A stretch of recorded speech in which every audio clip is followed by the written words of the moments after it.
Oke, Assalamualaikum warahmatullahi wabarakatuh.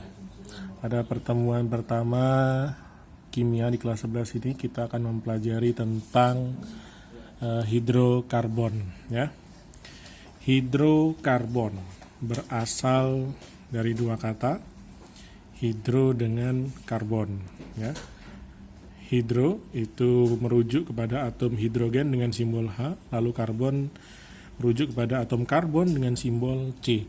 Jadi senyawa hidrokarbon adalah senyawa yang komponen utama, penyusun utamanya terdiri dari atom hidrogen dengan atom karbon.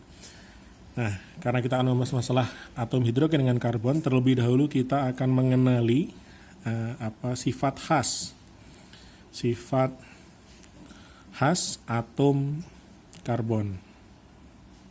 Jadi ada yang pertama, sifat khas atom karbon adalah memiliki elektron valensi sebanyak 4 ya. Jadi sifat ini menjadi spesial karena dengan 4 elektron valensi tersebut dia mampu membentuk ikatan kovalen tunggal sebanyak 4 atau ikatan kovalen rangkap 2 sebanyak 2.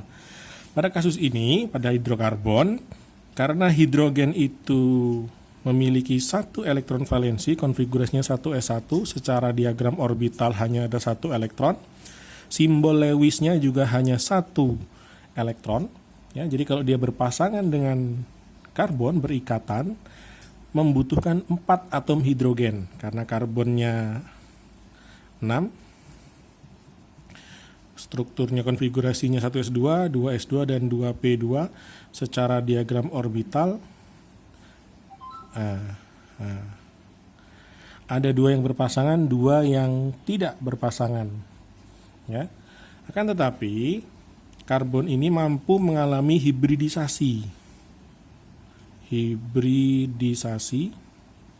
atau penggabungan orbital. Dalam hal ini orbital yang digabung adalah milik 2s dengan 2p, sehingga akan terbentuk setelah hibridisasi akan ada 4 orbital baru terdiri dari orbital milik s dan 3 orbital milik p. Ini orbital milik p sebelah sini, orbital milik s sebelah sini ya. Jadi ketika sudah mengalami hibridisasi, elektronnya akan disusun ulang masing-masing 1 sehingga terbentuk 4 elektron tidak berpasangan pada konfigurasinya, atau secara struktur Lewis dituliskan karbon dengan 4 elektron valensi yang masing-masing terpisah. Ketika akan bergabung dengan H bergabung akan butuh 4 atom H sekaligus, di mana karbonnya di tengah, masing-masing 1 hidrogen di sini, 1 hidrogen di sana, 1 hidrogen di bawah, dan 1 hidrogen di sebelah kiri. Nah, inilah struktur Lewis paling sederhana dari senyawa hidrokarbon. Nah, struktur dot dengan cross elektron ini bisa digambarkan sebagai struktur garis, bahwa untuk masing-masing elektron pasangan yang berikatan ini digambarkan sebagai 1 garis. Ya, jadi 1 garis itu mewakili 1 pasang elektron ikatan ya. Nah, inilah struktur Lewis dari senyawa hidrokarbon yang paling sederhana dengan nama metana. Ya. Ini bisa disingkat lagi dalam rumus kimia, boleh dituliskan sebagai CH4. Oke, kita lanjutkan. Sifat khas yang kedua adalah karbon mampu berikatan dengan sesama atom karbon ya. Jadi atom karbon ini bisa berikatan dengan atom karbon lain ya. Misalnya begini, 1 atom karbon ya. Nah, ini bisa nyambung dengan atom karbon yang lain. Ya, yang 1 ke sebelah ya. Yang ini juga bisa terus nyambung ya. Ya. Karena dia punya 4, ini pun bisa membentuk ikatan lagi bercabang-cabang. Terus begitu sampai dengan jumlah yang tidak terhingga, ya. Nah, jadi inilah sifat khas yang kedua, ya, yang tidak dimiliki oleh atom lain. Nah, untaian ikatan inilah yang dikenal dengan rantai, ya, rantai karbon, ya, atau bisa juga disebut sebagai deret homolog, ya, berasal dari homolog yang artinya serupa, ya, lognya serupa, atom penyusunnya sama, ya. Nah, ini menyebabkan senyawa hidrokarbon ini sangat luas, ya, sangat luas sangat luas aplikasinya atau keberadaannya di alam semesta, ya. Jadi dengan adanya rantai inilah dia penyusun utama senyawa makhluk hidup, senyawa dalam makhluk hidup atau yang lebih dikenal dengan senyawa organik.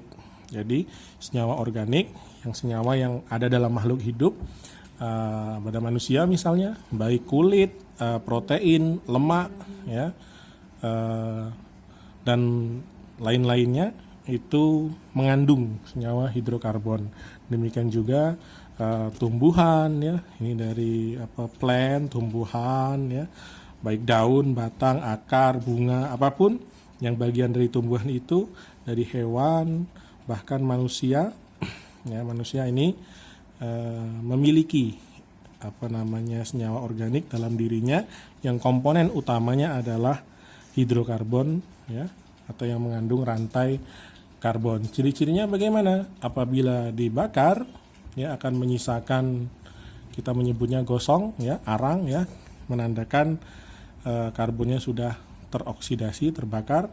Bisa teroksidasi lebih lanjut menjadi karbon dioksida, menyisakan abu yang tidak bisa dibakar, ya.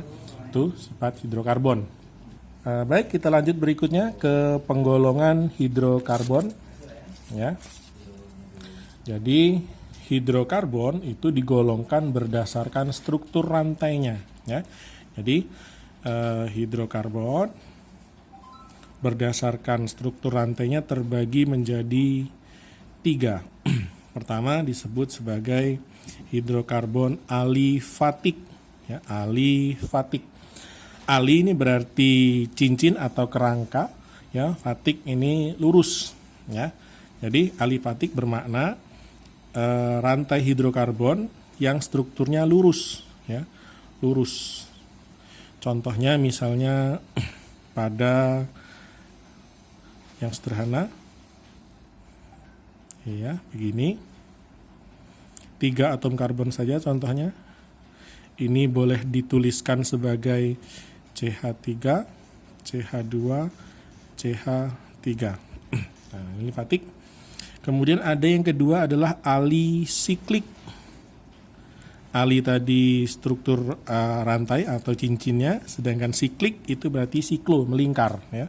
Maka ini disebut struktur yang melingkar, ya. Jadi struktur karbonnya misalnya pada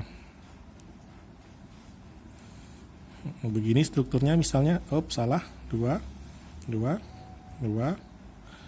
ini CH2, 2. Nah, ini dikenal dengan siklobutana, ya. Untuk penamaan lebih lanjut kita akan pelajari nanti. Yang ini tadi kalau 3 berarti propana. Lalu struktur yang ketiga itu adalah jenis yang ketiga adalah aromatik, ya. Senyawa aromatik ini bisa disebut senyawa spesial di mana struktur utamanya, ya, itu tidak bisa, akan sulit bereaksi dengan regen-regen kimia, ya. Jadi, aromatik ini intinya adalah benzena dengan struktur 6 atom karbon, ya. Di setiap sudutnya ada rangkap berselang-seling rangkapnya sebanyak 6 pi elektron, ya. Kita akan pelajari nanti ini di kelas 12, ya. Ini juga mungkin dipelajari kalau Anda kuliah. Nah, untuk fokus kita sekarang adalah ke yang alifatik, hidrokarbon jenis alifatik. Ya, alifatik kita akan bahas ya. Jadi hidrokarbon alifatik sendiri ya terdiri atas dua ya. Alifatik terbagi dua, yaitu alifatik jenuh dan alifatik tak jenuh. Alifatik jenuh di sini memiliki makna seluruh ikatan yang ada di antara karbon dengan hidrogennya, antara karbon dengan karbonnya adalah ikatan kovalen tunggal ya.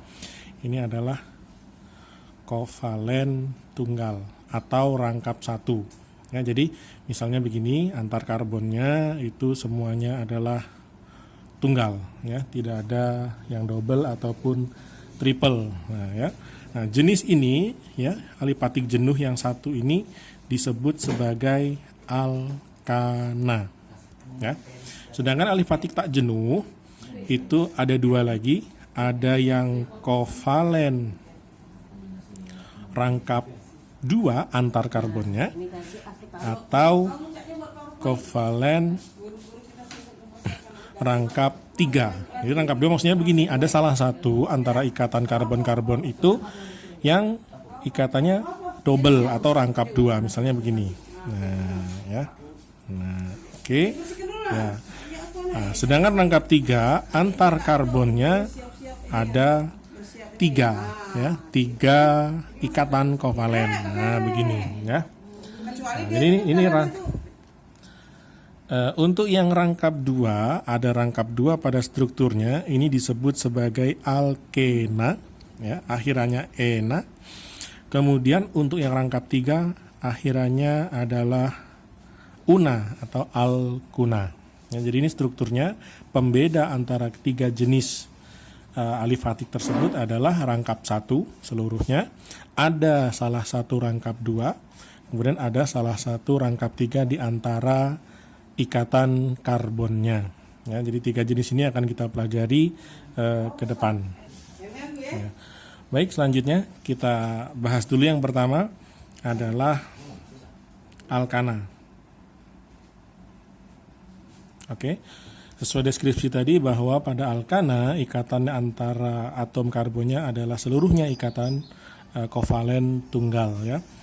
Kemudian contohnya misalnya adalah CH3 ya. Ini adalah etana ya. Jadi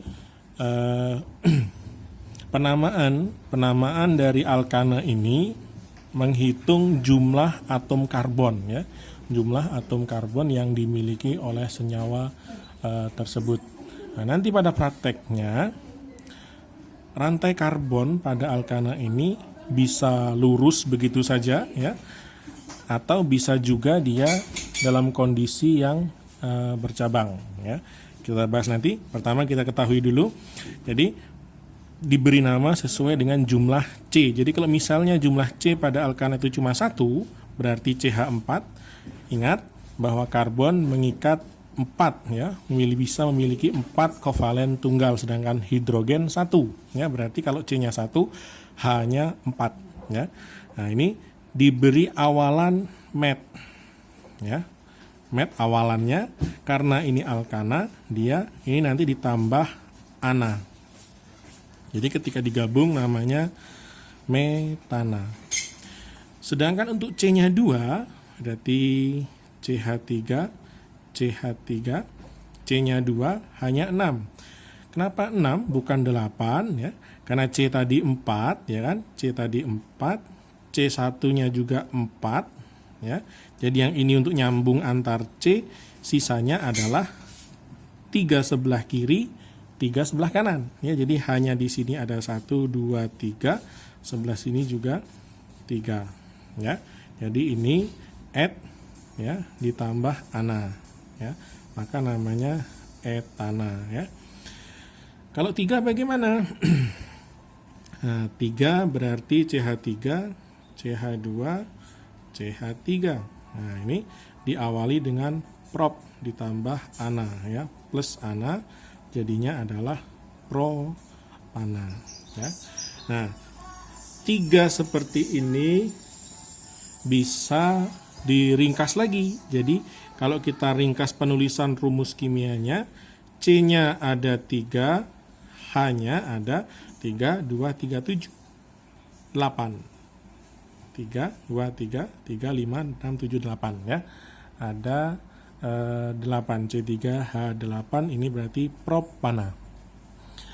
Kalau C-nya 4 bagaimana? C-nya 4 hanya berarti 10. C-nya 5 hanya berarti 12. C-nya 6 hanya 14. C-nya 7 hanya 16. C-nya 8 hanya 18. C-nya 9 hanya 20. C-nya 10 hanya 22. Nah, dengan pola ini lihat polanya 4, 10, 5, 12, 6, 14. Maka muncul orang membuat para ahli kemudian merumuskan bahwa untuk alkana rumus umumnya adalah CnH2n plus 2 dengan n adalah bilangan bulat. Misalnya kita ambil contoh 9 ini, n-nya 9, berarti kalau C9 hanya 9 kali 2, 18, tambah 2, 20 ya. Bagaimana jika C-nya ada 20 misalnya? Nah, berarti H-nya adalah 20 kali 2 tambah 2. Berarti ada 42. Nah, kalau 4 itu adalah butana, kalau 5 pentana, kalau 6 itu adalah heksana, 7 adalah heptana, 8 itu adalah oktana, 9 adalah nonana, dan 10 adalah dekana. Jadi awalan ini diambil dari bahasa Latin ya. Ya. Cuma diganti depannya ini saja ya, met et prop, buta, penta, heksa, hepta, okta, nona, dan deka. Nah, itu penamaan dasar ya, penamaan dasar untuk alkana ya. Jadi penamaan dasar ini digunakan nanti untuk menamai yang penamaan yang lebih lanjut.